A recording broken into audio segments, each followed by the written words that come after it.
you don't get a V-shaped rally like we saw last week without a retest of the lows, and that's what's happened. You can peg it on China if you want, but there's still some sell pressure out there. The whole world's down 2.5%. You doubt me? Take a look at the sectors today.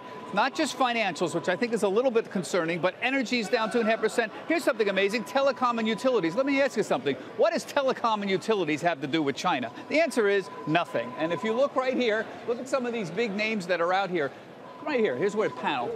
AT&T, down 2.3%. Southern Company, this is one of the biggest utilities in the United States, down 2%. Duke's down 2%. Con Ed's down 2%. Does Con Ed selling energy to China? No, they don't sell energy to China. It has nothing to do with that. This is degrossing. Just people taking down exposure a little bit. Same with regional banks. Synovus, one of the biggest regional banks in the United States, it's down 4% today.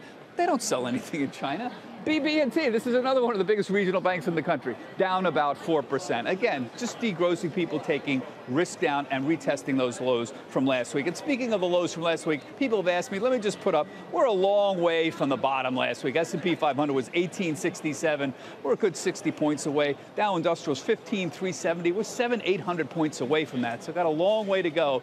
Finally, a little bit of good news. We've been watching these market on close imbalances for the last couple of weeks. The imbalances right now indicate no real impact at the close. Very small sell imbalance, not statistically significant. Now, this does change a little bit. I'll keep an eye on that, let you know if anything like that pops up in the next hour or so.